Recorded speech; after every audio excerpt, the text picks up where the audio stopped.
תשמע עידן, אני לא יודע אם בשלב הזה של הקריירה אתה עדיין חושב על ליגה ספרדית, על אירופה או ספרד או אנגליה, אבל הקלטת שלך היום התברכה בגול גדול.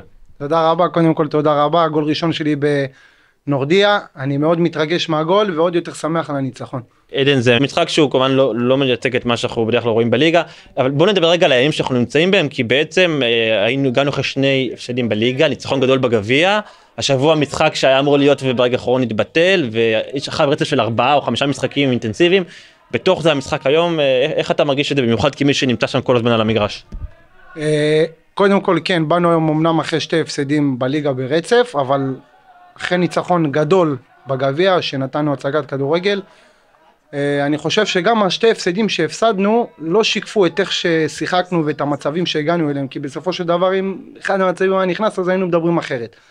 אבל באנו לפה, ידענו מההתחלה שאנחנו צריכים לסיים את המשחק מהר, לקחת את 3 נקודות וכבר הפנים למשחק הבא לקריית מלאכי ביום שלישי. עדן, איפה הפוקוס שלכם בגביע, במשחקים המדהימים שאתם מציגים שם ביכולת, וואו, לא היה דברים כאלה בנורדיה, או בליגה שזה הלחם שלכם, זה המטרה, יש פה מטרה לעלות בפלייאוף העליון, איך שחקן כמוך מנתב את הפוקוס של עצמו? קודם כל, אני חושב שבתחילת העונה לא הציבו לנו מין מטרה מסוימת שצריכים לסיים פלייאוף, או אנחנו מחויבים לסיים פלייאוף.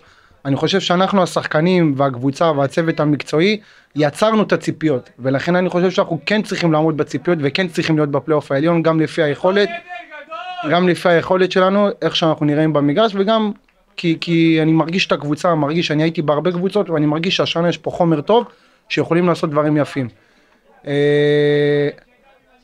נבוא יום שלישי, משחק לא קל בחוץ נגד קריית מלאכי, נקווה לעשות את העבודה, לקחת את 3 נקודות, ונסתכל לדרבי שהוא... ברמה האישית יש לך עונה בעיניי מטורפת, מדהימה, אתה לא מפספס פה אף דקה כמעט, לא רוצה לצאת, כולם פה עושים רוטציות, מחליפים, ועדן בן מנשה 90 דקות משחק. איך אתה מרגיש בנורדיה השנה? קודם כל אומרים שתימנים יש להם גנים טובים, אז אני חושב שהתברכתי. כן, זה לא סוד שאני מאוד נהנה בנורדיה, אני מההתחלה הרגשתי בבית, לא מחסירים ממני כלום, אם זה מהדברים הכי קטנים ועד הגדולים, ובאמת, אם אני בא כל יום מנתניה לירושלים לאימון ולא מפספס אף דקת אימון אפילו, אז זה רק מראה כמה טוב בי וכמה אני נהנה במקום הזה. מקווים להמשיך את העונה המופלאה הזאת, מקווה להמשיך אישית ביכולת הגבוהה שאני מציג, ובעזרת השם אנחנו מקווים להיות כמה שיותר למעלה, כי מקום כמו נורדיה מגיע לו להיות כמה שיותר למעלה, מקום בין המסודרים, אם לא הכי מסודר שהייתי בו בליגה א'. עדן, כולם מדברים בכל רחבי העולם על הקישור המדהים של נורדיה, שיש לנו השנה 3 שחקנים מנוסים שמחזיקים את האמצע, היום פיצי לא שיחק, אבל יש אותך ופיליפ, כמובן יש גם את סולימני ואת מרון ואת כולם, אבל אתה מרגיש גם באמת, גם כמי שבאמת מכיר את הליגות האלה והיה כבר חלק מחוליות קישור, אתה מרגיש שיש משהו מיוחד באמת באמצע הזה, גם ברמת המנהיגות וכמובן ברמת הכדורגל? קודם כל עם פיצי שיחקתי עוד בהפועל הרצליה, ככה שאני מכיר את פיצי ויודע במה מדובר.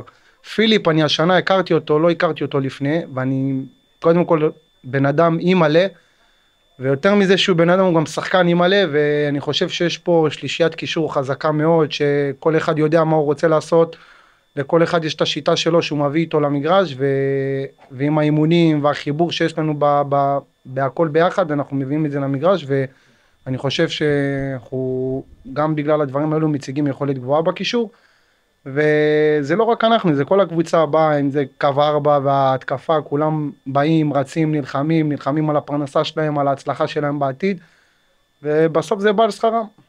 סיום עדן, יש פה קבוצה מצוינת, אין ספק, אנחנו גם עושים עונה טובה בליגה, בגביע, אבל היא לא מצוינת. מה חסר לנורדיה כדי לעשות את עוד האפגרייד הזה שיקח אותנו עוד יותר גבוה למעלה? האם זה מתחיל באות חטא? קודם כל אני חושב תמיד זה טוב שמביאים רכש ומחזקים את הקבוצה.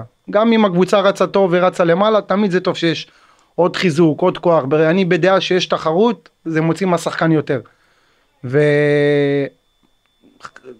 לא רוצה להגיד שחסר הרגל המסיימת, כי אנחנו נותנים גולים, אנחנו נותנים, באים, משחקים התקפי, המון מצבים במשחק. מגיעים להמון מצבים, כל משחק אני חושב אין משחק שלא הגענו לפחות 6-7 מצבים של גולים 100%, אבל אני חושב שהמועדון פה הוא מתנהל בצורה חכמה, הוא בונה את השחקנים שלו, את דור העתיד שלו, את הצעירים שעלו פה מהנוער, שהוא בונה אותם טוב, אם זה בדקות משחק, אם זה במאמנים שעובדים איתם קרוב וצמוד ומכוונים, הם חושבים על העתיד במועדון הזה, אני חושב שהם עושים דבר נכון.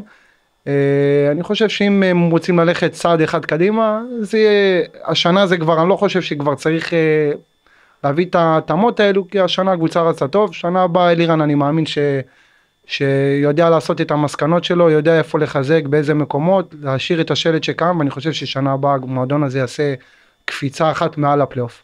מקווה שאתה גם תהיה איתנו עוד שנים רבות קדימה, אתה שחקן. אני לא יודע אם לא תקבל לך הצעות מליגות אחרות, אבל בינתיים אתה איתנו ואנחנו שמחים על זה, תודה רבה עדן. ואני איתכם לא עוד הרבה זמן בעזרת. אמן, תודה רבה. תודה רבה,